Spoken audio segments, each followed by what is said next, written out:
Bonjour à tous et bienvenue sur la chaîne Mémoire de guerre. Aujourd'hui nous allons parler munitions et plus précisément de la 7,92 mm courte. Petit retour en arrière. Durant toute la Seconde Guerre mondiale, l'arme principale du fantassin allemand est le carabineur 98 Kurz, tirant la célèbre cartouche de 7,92 par 57 mm. Le 98K est l'évolution du Gewehr 98 de la Première Guerre et se différencie de son aîné par la longueur de l'arme. En effet, le G98, avec ses 1,25 m de long, était jugé trop encombrant pour les combats modernes. Le 98K ne mesurera ainsi que 1,11 m.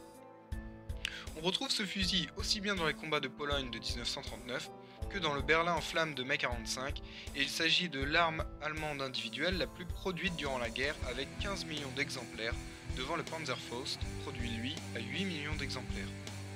Le 98K était apprécié par les soldats de par sa fiabilité et sa précision.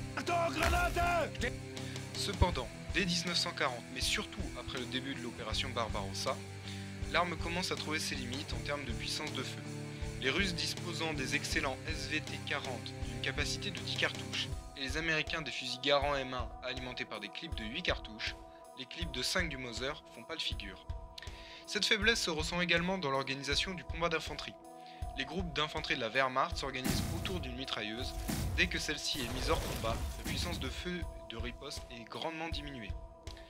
De fait, l'idée de faire une arme hybride entre un fusil et un pistolet mitrailleur germe depuis un moment dans la tête des ingénieurs allemands et ils commencent à travailler pleinement dessus en 1940-1941.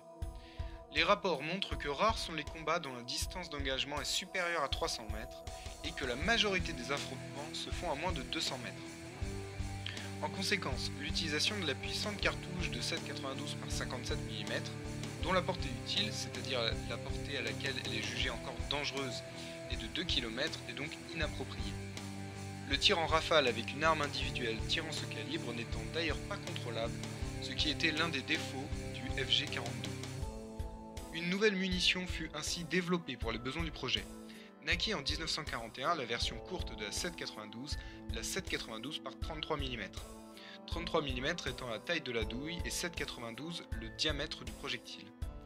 Celle-ci fut utilisée sur les MKB-42 pour Maschinenkarabiner 42, premier prototype des fusils d'assaut permettant d'allier la précision du fusil, la puissance de feu d'un pistolet mitrailleur et la portée correcte. L'arme fut présentée à Hitler en 1942 qui refusa catégoriquement le projet.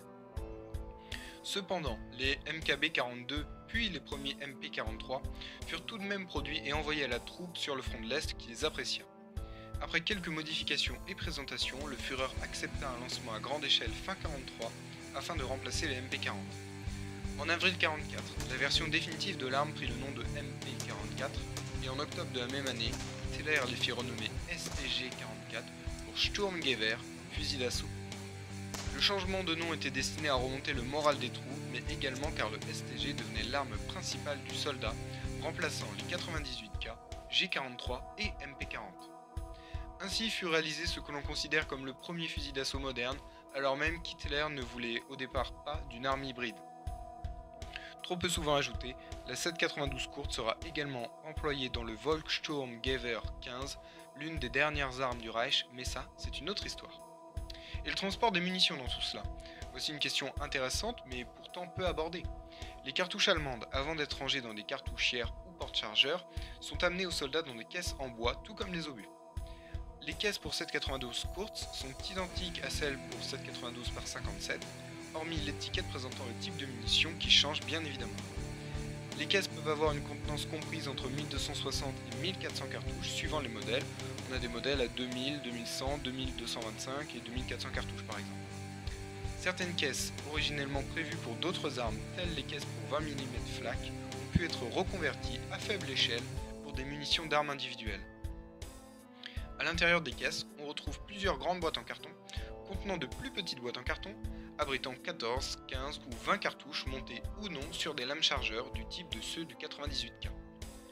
Sur ces petites boîtes, dont vous voyez actuellement un exemplaire, on retrouve le nom de la munition bien évidemment, le nombre de cartouches, son fabricant, l'année de production et le type de munition, perforante, traçante, incendiaire, etc.